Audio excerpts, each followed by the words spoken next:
Hello అండి. Welcome to Krishna's kitchen. ఈరోజు నేను ఆనియన్ అండ్ చింతపండు పచ్చడి చూపిస్తున్నానండి. చాలా సింపుల్ ఇంగ్రీడియంట్స్తో చేసుకోవచ్చండి.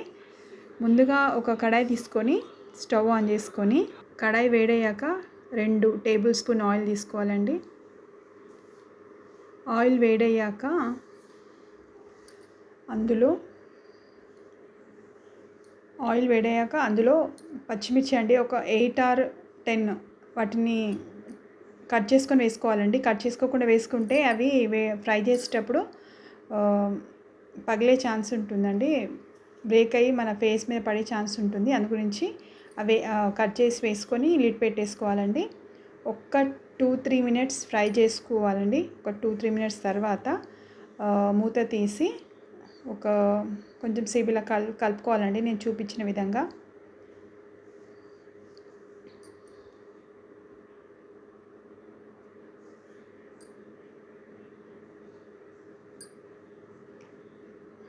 మూత తీసి ఇప్పుడు కలుపుకుంటూ, ఇందులో ఏమీ లేదండి, కావాల్సిన ఇంగ్రీడియంట్స్ 2 పెద్ద ఆనియన్స్ అండి. ఆనియన్స్ మనం ఇక్కడ నూనెలో ఫ్రై చేయమండి, జస్ట్ చూపించడానికి మీకు చెప్తున్నానండి. ఒక ఆనియన్స్, చింతపండుని ముందుగానే ఒక లెమన్ సైజ్ అంత చింతపండుని నారలు అవి అందులో ఉన్న సీడ్స్ అన్ని తీసి వేడినీళ్ళలో కడిగేసి ఒకసారి వేడినీళ్ళలో నానబెట్టి పెట్టుకోవాలండి. అది ఒక నానినాక ఒక చిన్న ఆనియన్ తీసుకొని జస్ట్ ఇలా కాల్చాలండి. స్టవ్ పైన సిమ్ ఫ్లేమ్ మీద కాల్చాలండి. ఇప్పుడు కొత్తిమీర వేసుకోవాలండి. పచ్చిమిర్చి వేగిపోయాయి కదండి, పచ్చిమిర్చి వేగేటప్పుడే నేను ఇక్కడ చింతపండు యాడ్ చేసేసానండి. ఆల్రెడీ నేను నానబెట్టిన చింతపండు యాడ్ చేసేసానండి. కొత్తిమీర కూడా యాడ్ చేసేసానండి. కొంచెం అలా ఫ్రై చేయాలండి, కొంచెం సేపు అలా ఫ్రై కానియాలండి నూనెలోనే.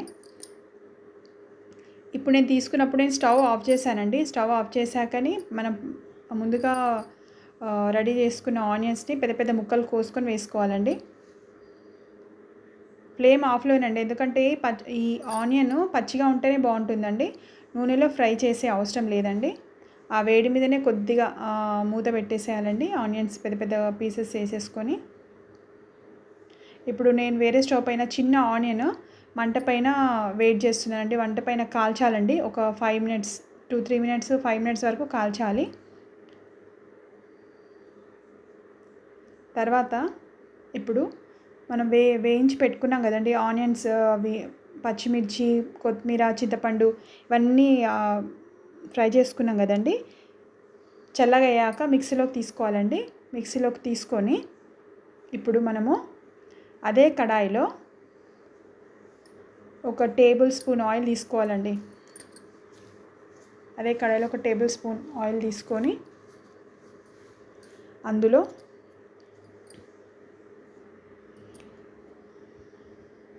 టేబుల్ స్పూన్ అయినా పర్లేదండి, కొంచెం తక్కువైనా పర్లేదండి, ఎందుకంటే మనం ఫ్రై చేసేటప్పుడు ఆయిల్లో వేయించాం కదండి. టేబుల్ స్పూన్ కాకుండా కొంచెం తక్కువ తీసుకున్న ఆయిల్ పర్వాలేదండి.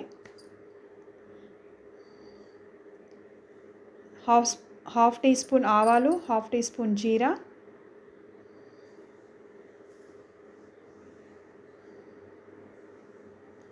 కొద్దిగా చిటపటలాడే వరకు లిడ్ పెట్టాలండి.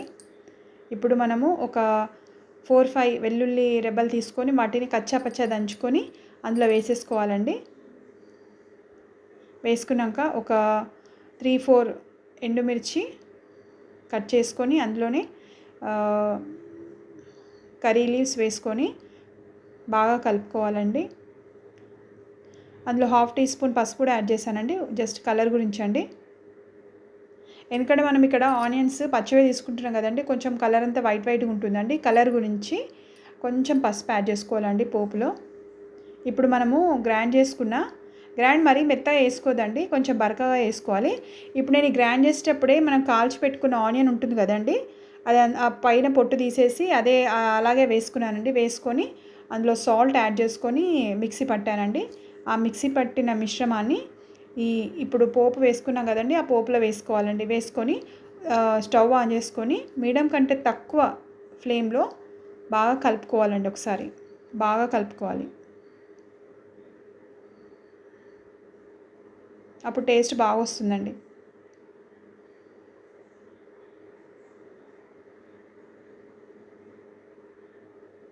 అంతేనండి, ఈజీగా చేసుకోవచ్చు.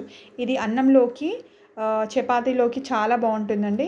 అప్పుడప్పుడు నోరు మనకు టేస్ట్‌గా లేనప్పుడు ఈ పచ్చడి వేసుకొని తినాలండి. చాలా బాగుంటుంది. ఒకసారి మీరు కూడా ట్రై చేయండి. ఈజీ అండి, చాలా ఈజీ.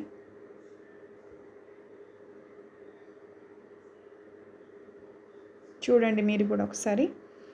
పచ్చడి రెడీ అండి. పచ్చడి రెడీ అయిపోయింది.